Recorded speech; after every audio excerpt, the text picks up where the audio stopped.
Now on CoastTV News.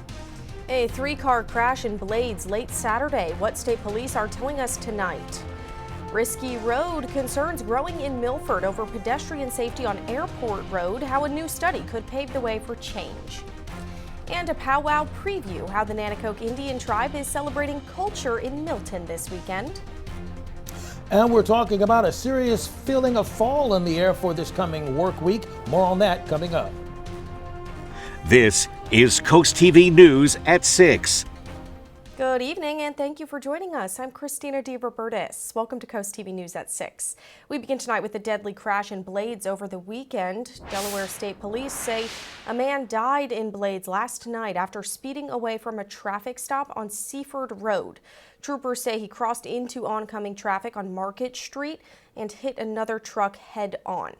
That's the area you see right now on your screen. And the crash did involve 3 cars. 2 other drivers were not seriously hurt. The roadway was partially shut down for approximately 5 hours. State police are still investigating. Unsafety for bikers and pedestrians along one of Milford's busiest roads now under review. Airport Road between Canterbury Road and US 113. It's currently lacking sidewalks and shoulders, leaving many neighbors feeling unsafe. And with Milford's growing population and more offices and businesses along the road, city officials asked the Dover-Kent Metropolitan Planning Organization to study the corridor and identify potential safety improvements. Neighbors we spoke with say they already have ideas for improvements, which they feel are long overdue. More sidewalks for people to get around safely so they're not out in the road. If there were sidewalks, I might walk on Airport Road, but otherwise, no, just got to stay away from as many cars as possible. Now, the Dover-Kent MPO says the project is still in the early stages. Next week, they're going to present to the Milford City Council, and the following week, they'll meet with neighbors at the Riverwalk Freedom Festival to hear public input. Now we're looking live into the Dover area, and our first alert chief meteorologist, Paul Williams, joins us now with a check on the forecast. Well, right now we have clear skies with Rehoboth Beach as the backdrop for what we're enjoying right now. Waves are staying relatively tame, but we are in the midst of a changeover from summer-like conditions to fall-like feel outside. Look at this, just 24 hours ago. We are 20 degrees cooler now than we were at this exact same time just yesterday. We're in the 60s right now, 64 in Milton, as well as Millsboro, 64 degrees in Long Neck, and in Dagsboro, 64 right now in Millards, and we have the winds pouring out of the north. Coming up, we'll take a look at the amount of rain that's already fallen, if there's any more on the way, Christina. All right, thanks, Paul. Well, the 47th annual Nanticoke Indian Powwow is underway in Milton. The event celebrating Indigenous culture and traditions. Organizers say they were expecting more than 10,000 guests this year. It happened at Hudson Fields, and we'll have much more on this story coming up tonight on CoastTV News at 11. The Route 50 bridge into Ocean City will be closed for repairs in January. The State Highway Administration says crews will repair the interlocking system with all traffic detoured to Route 90 until January 20th. From commutes to work, emergency services, or even just getting to school, locals say the shutdown will be more than just an inconvenience. Especially the people that live in town and that go to Stephen Decatur, of course it will. And it's going to affect everybody. Everybody's going to have to go 90, and I'm sure it's going to be back up over there. So people are going to have to remember to leave early to get to school. Marine traffic will also be shut down for more than 2 months, with further construction on the bridge that's scheduled through 2026. And we are just getting started. We still have more news coming up, like the FDA wanting child-resistant packaging for nicotine pouches, why growing concerns involve young children. And now that the rain has passed on through, temperatures are starting to fall like the fall leaves for this week. More on that coming up. But first, a viral confrontation in Philadelphia over a home run ball. How the situation played out in the end. This is CoastTV News at 6. New tonight, a viral confrontation is making waves. A scramble for a home run ball caused a tense moment between a father and son duo and another fan. In the end, an unforgettable moment for the young boy. Here's NBC's George Solis.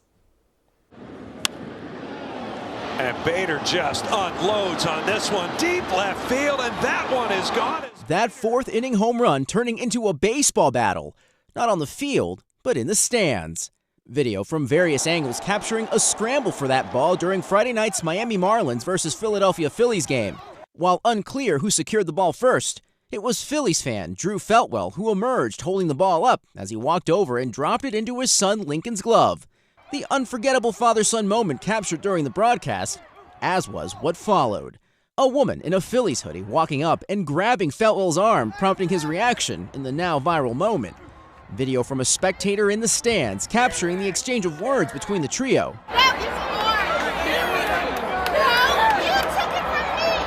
Feltwell then takes the contested ball, turning it over to the unidentified woman, who promptly walks away.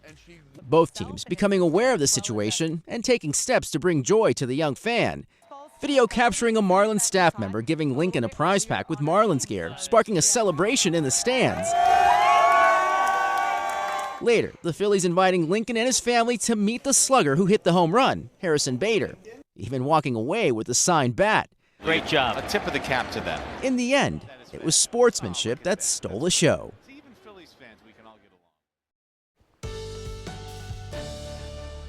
We are now in the midst of a changeover from a feeling of summertime to a feeling of fall all week long. Temperatures in the 60s, cloudy skies. 64 Milton, Millsboro, and Dagsboro. Now, we're not concerned about any additional storms, so now we throw that totally out of the window. Scattered showers are moving quickly out of the way with the trough to the other side. Now, as far as rainfall totals, we had over or near an inch for us from Prime Hook down to Dagsboro, and we also had close to that 3/4 of an inch or a little bit more from Laurel all the way up towards Del Mar and Rehoboth Beach, but not quite past the 1.5 inch mark for us here. To the north, a little bit more. Still some leftover sprinkles down near Crisfield and Chincoteague. Tonight, partly cloudy skies, temperatures in the mid-50s. Oh yeah, the cool is back. Look at the winds pouring out of the north here, and we're going to look for that to kick in even more for us for Monday mid-morning with 26 to 27 mile per hour wind gusts out of the northeast going into tomorrow. So for Monday along the coast, temperatures in the 70s, winds out of the north and the northeast. Either way, it's still a slice of cooler air no matter you go north or northeast.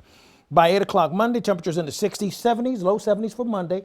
Tuesday, we start off in the 60s. Tuesday afternoon, mid-70s, 75 in Ellendale and Seaford, as well as Del Mar, just as an example. Now, our chances of rain will escalate mainly on Wednesday, up to at least a widely scattered chance. And so we take a look at Wednesday, and it's really the backside of this low off of the coast that's going to bring just a small slice along the beaches, and probably the beaches only. Finally, here's a look at your extended forecast. By the way, don't forget, we have our prostate cancer walk on Saturday. Be sure you sign up. Time is running out.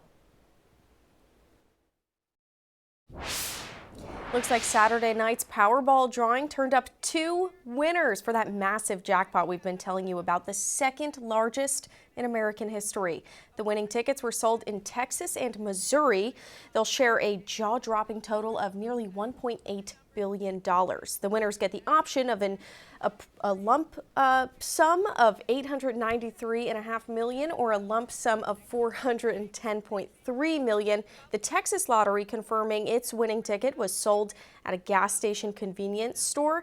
It's unclear where the winning ticket was sold in Missouri. The identities of the winners have not been released. Sunday night football is back tonight. You can watch the Ravens take on the Buffalo Bills right here on CoastTV. The game starts at 8:20 p.m. and be sure to stay with us for your local news after the game. The Food and Drug Administration wants to see nicotine pouch manufacturers use child-resistant packaging on their products. This comes as a rise in nicotine pouch exposure cases has been reported among young children, with some causing nicotine poisoning. The Trump administration planning to drop proposed Biden-era rules on disrupted flights. Those rules would have required air carriers to provide essential services and compensation to passengers after a canceled or delayed flight. A Transportation Department spokesperson said some of the rules went beyond what Congress has required. So the Department of Transportation did say it would still implement consumer protections mandated by Congress. We take a look in Milford right now. We're holding at 65 degrees with scattered cloud cover in place. The dew point temperature is at 61 with the winds out of the north relatively light at this point. Now we will drop back to 63 degrees with partly cloudy skies as early as 8 o'clock. Then we'll stay at about 62 going into the 10 o'clock hour. This cool feel in the air, it's sticking around. I think we've had our last hurrah of summer-like conditions. If you want to know what's happening with your forecast, always feel free to call our weather line. The number to call is 443-880-9100. Your forecast is just a call away, sponsored by the law offices of Bruckstedt, Mandalis, and Federico. Here's a look at your exclusive 10-day forecast. Listen, I want to remind you that we're going to stay with sunshine for tomorrow's 70s, and we'll dip even more so on Wednesday with a chance of rain on Wednesday. Briefly, we'll clip an 80-degree day, and then as we go into Friday, 77. Don't forget, for Saturday, we're going to have the Walk for Prostate Cancer. You can still sign up at walk4prostatecancer.org. And you're able to get a free PSA blood screening if you show up at the walk. Good to know. Thank you, Paul, and thanks for joining us for Coast TV News at 6. You can always find more news and more local weather on our Coast TV News app, and be sure to join us tonight for Coast TV News at 11 after the game. Until then, have a great night.